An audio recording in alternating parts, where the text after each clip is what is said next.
Welcome back, guys, to the Sweet Science Media with myself, Fat Mouse. It's just me today. No Cash, unfortunately. He's a little bit under the weather because of the rain, but the show must go on. It's all good. He'll be back soon, I'm sure. Guys, I am delighted to introduce to you our guest for this episode. Former IBO Super-Featherweight, former IBF Featherweight champion, Billy the Kid Dib, all the way from Australia. He's taking some time out to speak to us. Let's get him on now. Australia, so thank you very much, Billy, for your time. Thank you for having me. Thank you for having me, man. I appreciate it. Thanks a lot, man. Firstly, before we talk boxing, what's the situation like in Australia with Corona? It's pretty good, man. To be quite honest with you, it seems to be very much under control. We haven't had many cases, so I think we're doing okay. That's good, man. That's brilliant. I know you were very fortunate. You were fortunate enough to go on holiday recently, so it must be better for you guys there than it is here. Yeah, well, we're allowed to travel state to state, no problem. But obviously we're not allowed to really. Traveling overseas is a little bit difficult. You can, but then you have to quarantine when you come home. But traveling state to state is no problem. Okay, brilliant. Is it similar to New Zealand then? Because we had Dan Hooker. He's still waiting to see his family.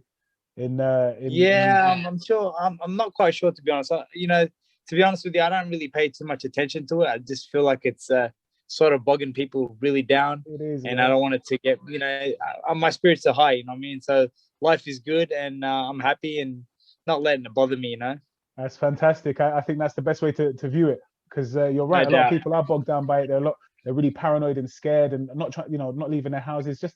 It's a really strange kind of mood at the moment. So I think that's the best way to view it. You get on with life as much as you can.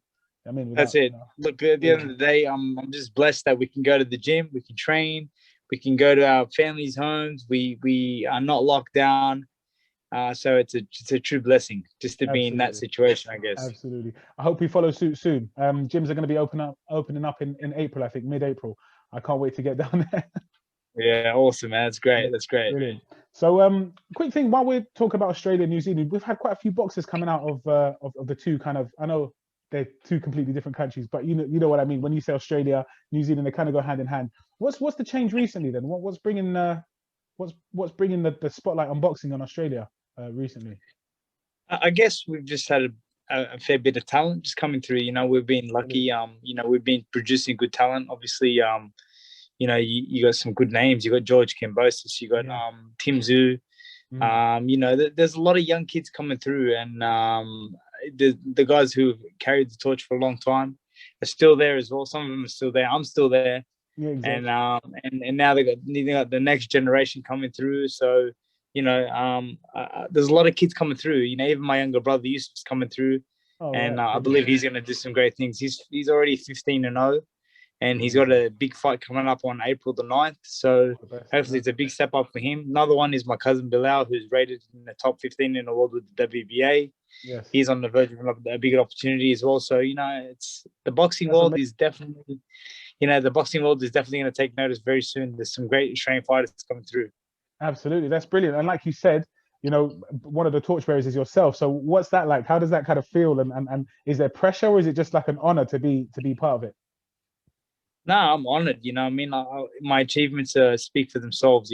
What I've already to be a two-time world champion and to have defended my title on several occasions, and to have been involved in, more than 10 world title fights is unbelievable. It's just an achievement in itself. So, I'm totally blessed, and I'm looking forward to closing out my career with a bang. So. We got some things in the pipeline, and hopefully they come to fruition, and I can leave the sport of boxing on a high. Yeah, I'm sure that's going to be the case, given your mindset and your mentality. So that's brilliant stuff, man. Definitely. Your social media is like plastered with stay ready posts and motivational stuff. Is that something that you kind of you bear as a mindset, or what? Well, I guess for me, I feel that in order to be successful, you need to plant the seed within your own mind, and I always say that success starts with a vision. You have a vision, and then it takes consistency, and through consistency, only a few things can happen, and one of the major things that can happen is success. So I've always lived by that, and I always follow that rule that, you know, with a vision you have consistency, you have success. So I always try to you know, portray that, and always try to be positive in my posts. I try to uplift people because I feel like that's my responsibility, even though sometimes I get down myself. But I feel like having the responsibility of being somebody who inspires others is a great thing. That's brilliant. Yeah, absolutely. And I think what you're doing is brilliant, and you are inspiring people. At times, even myself, because you know, like I said, we're locked down. There's no gyms. I've put on quite a bit of weight recently, but I'll look at, you know, it's not just yours obviously, but I'll see yours because it touches, you know, it kind of hits home a little bit more. People that I've kind of watched growing up, and I'm like, you know what, stay ready. That's the mantra. It's got to be like that, you know. The fire, Yeah. to succeed is still there. One of your most recent posts, you know, it kind of resonated with me. So yeah, I think the most important thing is that during this COVID time is that a lot of people have been getting caught out. A lot of fighters, you know, like you saw Josh Warrington. mm-hmm. You know, there's been a lot of upsets in boxing during this COVID period, and I feel that's because fighters aren't staying ready. You know, even though there was a time when we were sort of in lockdown and there was no boxing going on or anything, but I just stayed in the gym, stayed, you know, obviously stayed grinding. I can't really say that I'm, you know, I'm bettering my skill set or whatever, because I feel I'm at that age of, you know, I've got my habits, and I guess you know, even though people say you can still improve, I mean, I just go in there, do the daily grind, and keep working, and try to stay in the best shape that I can, because I know that once the opportunities open up, a lot of people are going to get sprung out because they're going to be, you know, they're going to be underdone because they've not been preparing well enough. Yeah, absolutely, absolutely. You're staying ready, which is fantastic. You're already ahead of the pack. And to be honest, you said that maybe you're at the age where you're not trying to improve or make massive changes, but it's what got you to the dance in the first place. So I mean, if it ain't broke, don't fix it. There's always small little things I'm sure that you're working on, but the major fundamentals, that's what got you there. So I you know, there's not much of a need to change that. Brilliant. Billy, can we cast our mind back, if that's all right, to your one of your very few losses, when you lost to Tevin Farmer? Okay. Yes. Obviously, he's not an easy fight by any measure. How did you feel after that? Because obviously after the fight, you sort of subsequently retired for a short period of time, which is, we were happy to see that was only short. What went through your mind? What was the thought process there? Well, I guess, look, you know, the journey towards the Farmer fight was an interesting one because, as you know, I was married in 2015. My wife passed away, and I sort of was not knowing the direction I wanted to take. But when she passed away, I sort of made a decision that I was going to try to come back and win a world title in her memory.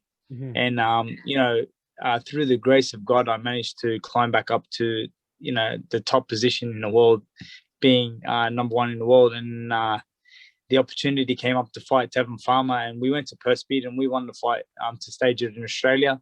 And you know, he came out, and I basically had the idea that I was going to try to bully him in the ring, and I guess that wasn't my style. I was working with Jeff Fennick at the time, and Jeff Fennick's style was more of a bully style, and I thought if I could implement that on Tevin, I might be able to break him down. But you know what? He was young, he was fresh, he was hungry. I was hungry too, but you know, he had that youth with him, and the youth sort of I mean, I guess youth took its toll on me. You know, I mean, he was moving a lot. He was being very elusive, and I feel that, yeah, he was being very super crafty. And even though that's a little bit of my style, is to be more crafty in that.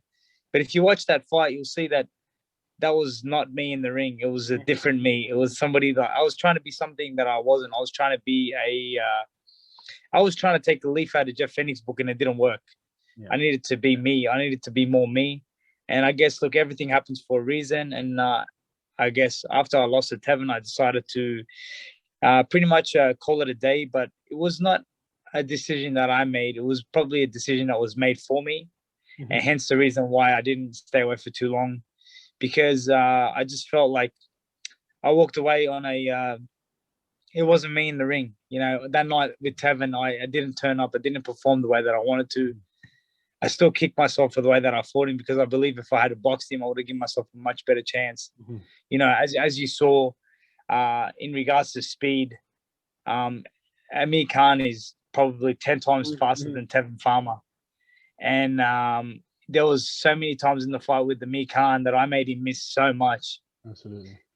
But I was fighting my way, my style of boxing, you know, on my toes, boxing, you know. But look, everything happens for a reason. That was God's plan. That was God's will for me. I don't complain. I just I take it on the chin and I get up and keep moving forward. You know, that's the greatest thing about my career, is that although I've had 6 losses, I've managed to resurrect my career every single time. You know, I lost to Stephen Loevino.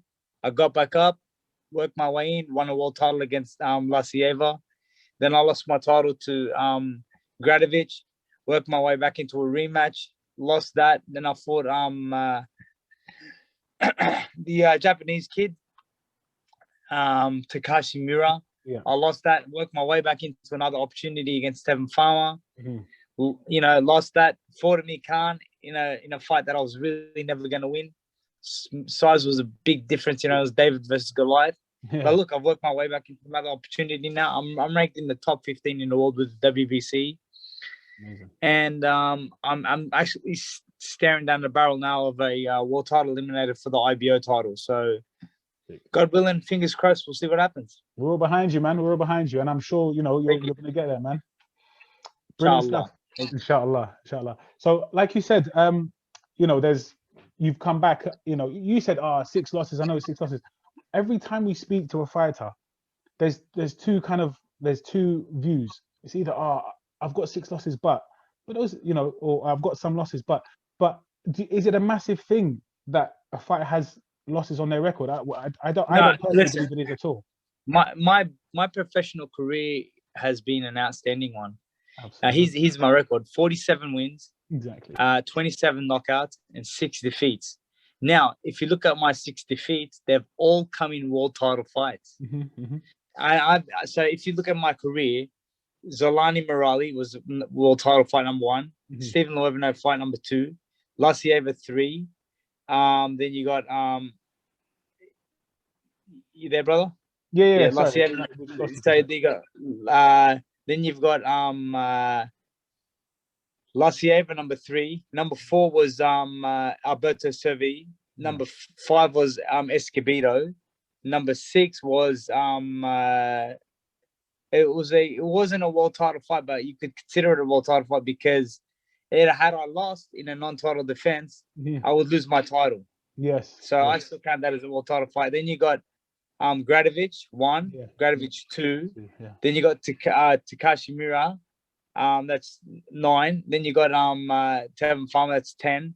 And the loss to Amir Khan was an international title. So I've only ever lost at the top of the mountain. Absolutely. You know, absolutely. I've either won or lost at the top of the mountain. And in regards to world title fights, I'm 5-5 in world title fights, winning 5, losing 5. So you know, it's not bad. It's not bad at all. No, not at all. Not at all. Of course. I mean, like you said, 47. And this is for a young kid who grew up in the, you know, in a small town of Engadine. No one ever believed I'd ever be world champion, but I truly believed in myself. You know, I had such great teachers and great mentors, and you know, growing up, I was blessed enough to say that Prince Naseem Hamed was basically one of my brothers, and he guided me and supported me and gave me the confidence, and you know, that's something that I'll be forever grateful to him for, because he inspired me to be a great champion. You know, my dream was to follow in my childhood hero's footsteps, and I managed to do it. You know, in 1997, Naseem Hamed won the world title against Tom Boom Boom Johnson, the IBF Featherweight title.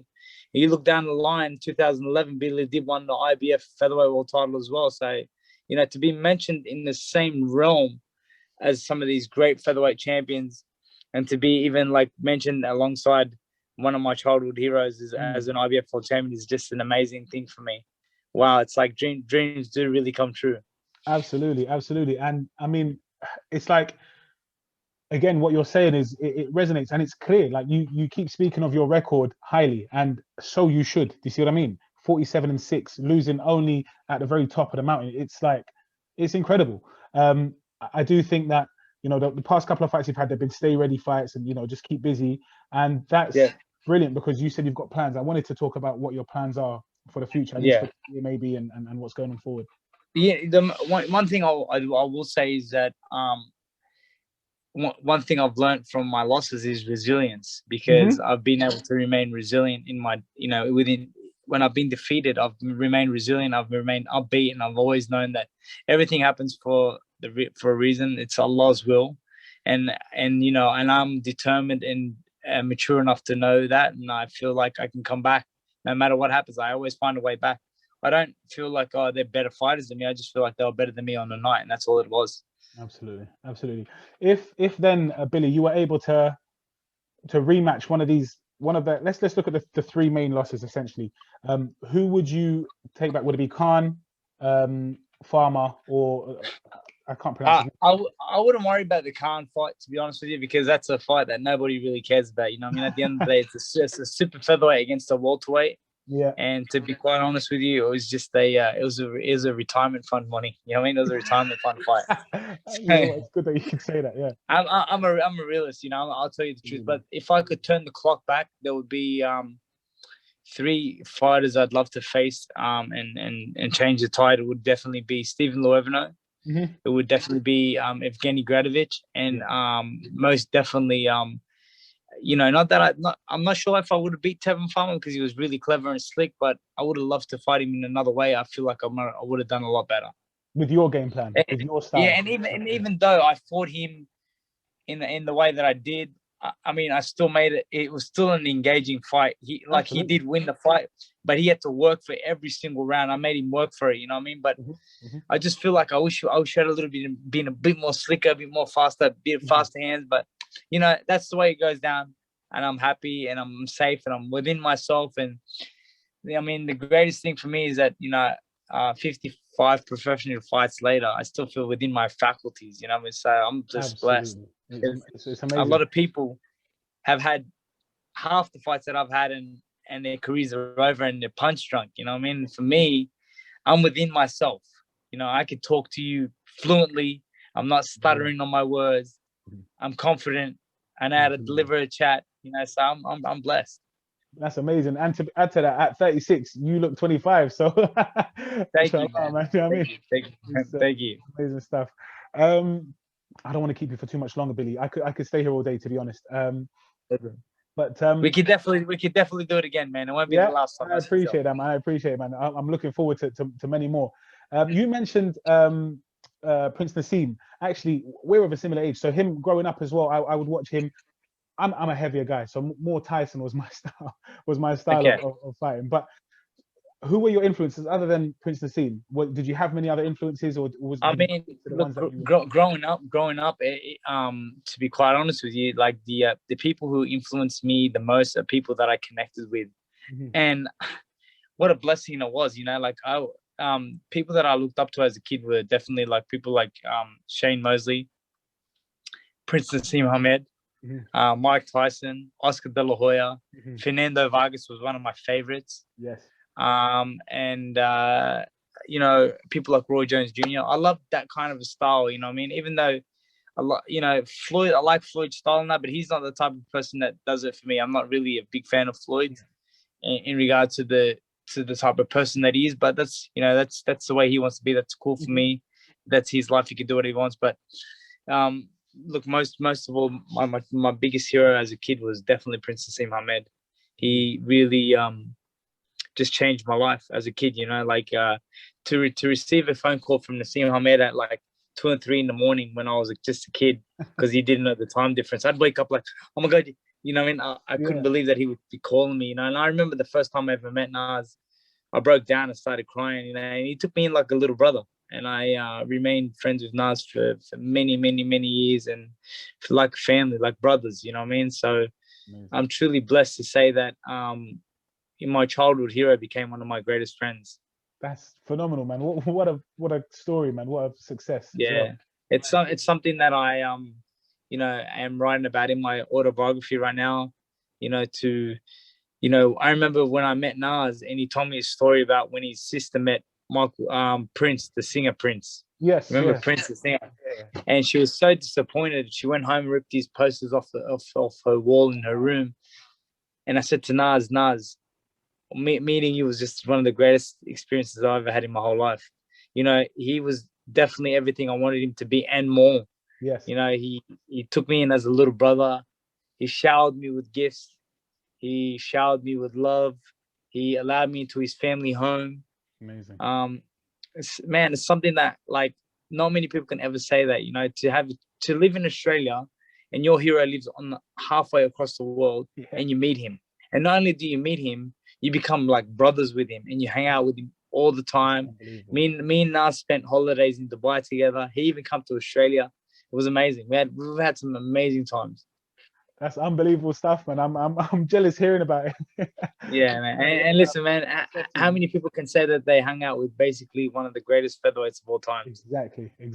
You know, and for me, Nas was like the greatest featherweight of all time, definitely, man, in my books. Fantastic. And you said how many people can say they did that with Nas? How many people can say they looked up to him and followed in his footsteps and achieved almost the same, pretty much the same as him? In fact, the same. Wow. You know, the fact. I remember when Nas won the IBF world title, and when I won it, like, I took a photo, and the photo was so crazy because it was like 100% resemblance of the way he took the photos. Like, and it was by accident, you know what I mean? Somebody just took the photo, and I thought, wow, I'll put them both together. I'll snapshot the photo and I'll send it to you. You'll be like, you will not understand how cool the picture looks, but. Amazing. You know, and I wrote like, you know, to be even mentioned in the same sentence as a featherweight champion alongside Naseem Hamed. Wow. Yeah. Wow, man, he was a legend, you know what I mean? My dad used to tell me when I was a kid, and I used to say to my dad, I'm going to be champion of the world one day. And he used to watch Nas with me. And my dad, maybe he believed me, maybe he didn't, but I could see a part of him was like, you know, well, maybe you need to like think about a fallback, you know, because my dad never thought I would ever come anywhere close to these guys. Become an engineer or a doctor, yeah? Yeah. So, you know, I don't know, man, but, you know, boxing was so beautiful to me, man. What a journey it's been. Amazing journey. Absolutely. Fantastic. Well done for, you know, for every success in your career so far. Well done for that, and on to bigger things or you know, more success hopefully in the future, man. Thank you very much, man. I appreciate that. Very kind coming from you. Thank you very much, Billy. Billy, just for the guys watching, where can we find you on social media? Well, basically, if you look me up on social media, I'm just at Billy Dib, at BILLYDIB. You'll find me on Instagram. You'll find me on Twitter. You find me on Facebook. I'm pretty active. You know, I try to, you know, I pretty much answer back to all the people that approach me or, you know, message me. I try to be very proactive with my fans who show me love. The people's champ. That's what it is, man.